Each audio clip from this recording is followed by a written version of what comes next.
Doutor Cláudio, já chegou por aqui o nosso querido presidente da Federação dos Estudantes de Campos.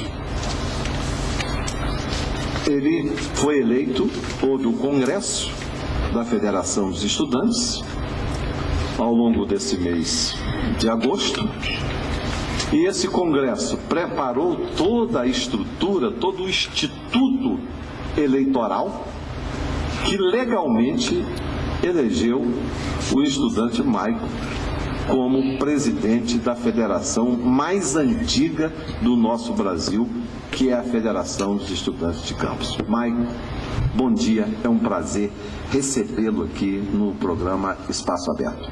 Bom dia, deputado, bom dia a todos que aqui estão nos ouvindo, bom dia a todos que estão aqui no estúdio. Gostaria primeiro de agradecer em nome de toda a diretoria da FEC pelo Espaço Aberto, assim como outras emissoras também sempre deixaram o espaço aberto para a gente levar nossas reivindicações e, mais ou menos, agradecer o senhor mesmo pelo espaço. Olha, Maicon, é muito importante o que eu vou te perguntar agora. Por quê? Porque a Federação dos Estudantes, que tem uma tradição enorme, mais de 90 anos, a primeira instituição a ser organizada para representar os estudantes no Brasil. Isso não é pouca coisa. Mas essa Federação dos Estudantes, ela passou há anos atrás, aí, não tanto tempo assim, por um descrédito muito grande. E foi num momento em que você e o grupo que está à sua volta assumiu a FEC e vocês bateram o pé e disseram: olha, aqui nós não vamos ser cabo eleitoral de deputado, nós não vamos ser cabo eleitoral de vereador, nós não vamos ser cabo eleitoral de prefeito, nós queremos uma FEC independente, soberana. E vocês começaram a construir isso e foram passando assim, tirando assim os musgos, as ervas de passarinho. A FEC estava parecida com uma árvore, cheia de erva de passarinho, cheia de musgos, que você e seus colegas, foram tirando esses musgos, essas árvores de passarinho, para que essa árvore pudesse estar em condição de dar fruto, essa árvore chamada FEC. Para você, como estudante e como liderança estudantil,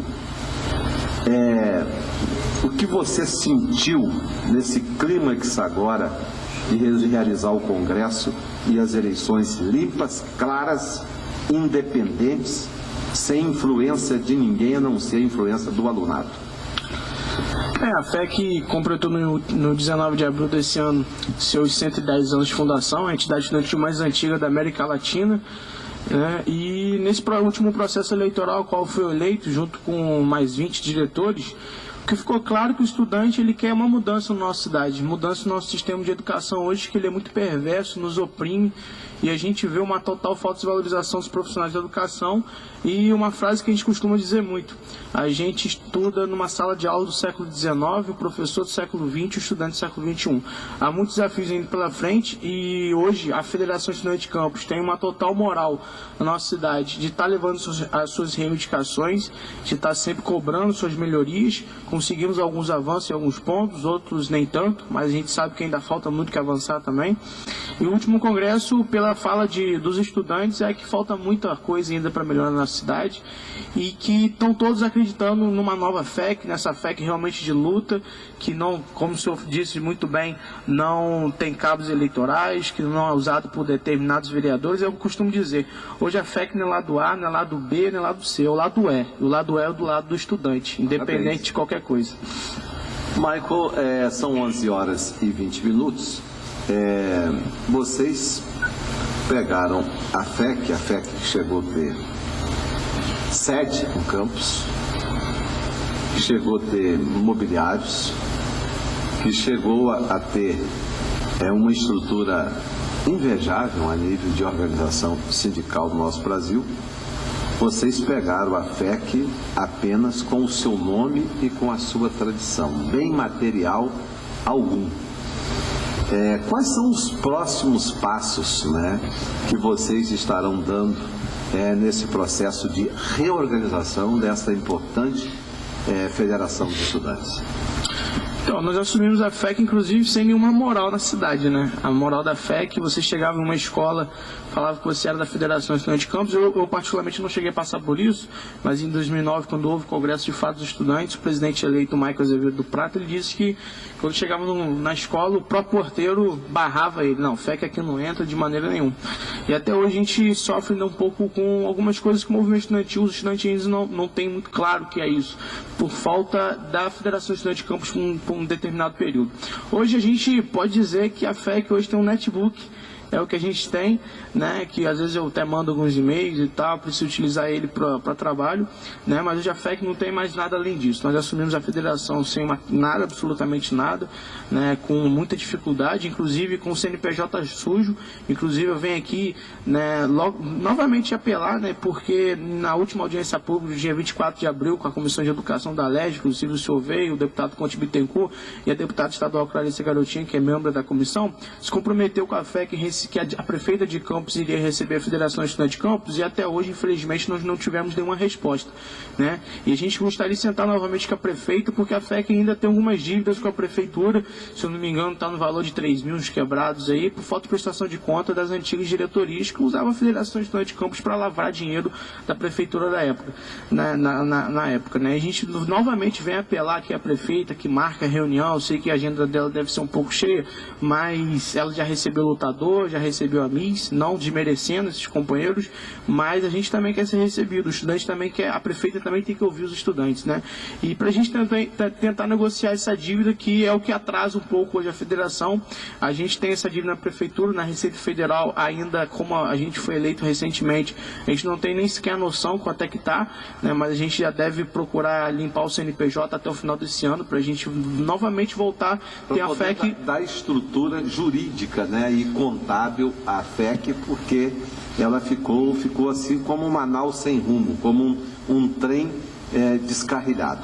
Ô Maico, evidentemente que a Federação dos Estudantes, ela tem por função representar esses estudantes, os interesses dos estudantes, a melhoria da educação e do sistema a ser oferecido aos estudantes, tanto por parte do governo municipal, do governo estadual, bem como do governo federal.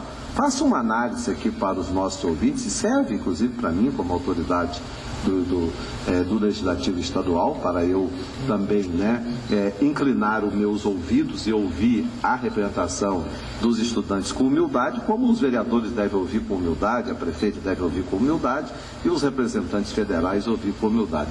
Faça rapidamente uma síntese de como vocês estão enxergando a realidade do ensino no município, no estado e na federação e do governo federal em Campos. Olha, deputado, para fazer o diagnóstico que a gente fez, principalmente foi naquela audiência, é que a situação das escolas públicas hoje, em todos os níveis, principalmente da prefeitura e do estado, não tanto da federal, é a situação caótica, né? A gente encontra hoje, a gente fez um levantamento, por exemplo, que nas escolas da rede pública estadual, deputado, 80% das escolas apresentam problema nas suas quadras poliesportivas.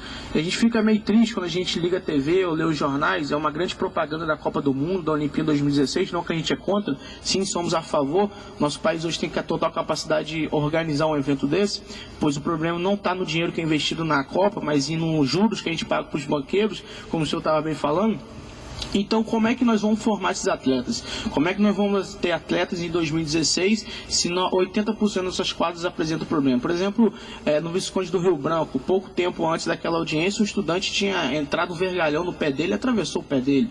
Você tem quadras que estão aí interditadas, né? O Estado lá interdita, não faz nada, né? Infelizmente, a gente tem um grande problema que ainda não visa o Estado ainda não visa o esporte como um meio de transformar a vida do cidadão, ou se visa, não está muito acreditando nisso, né? Então esse é um pequeno problema também, né? Você acha, Maico, ainda dentro dessa observação que você está fazendo das unidades do Estado, né, na educação, que essas escolas também muito pequenininhas, muito sem espaço, não deveria se evoluir para os escolões com espaço para cultura, espaço como eram, por exemplo, os brisolões. A gente tem que se penitenciar aqui, diante da história do legado de Brizola, do legado de Darcy Ribeiro, que Brizola, se você reparar, ele não construiu uma escola pequena, ele construiu só escolões com espaço. Evidentemente, também o CIEP, por certo, precisava de alguma observação qualquer, no sentido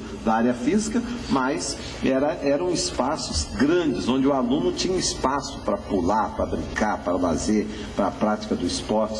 Seria importante o Estado, e não só o Estado, mas aí no caso o município e o governo federal, conceber uma escola padrão e dimensioná-la com todos os equipamentos necessários para o convívio diário dos alunos?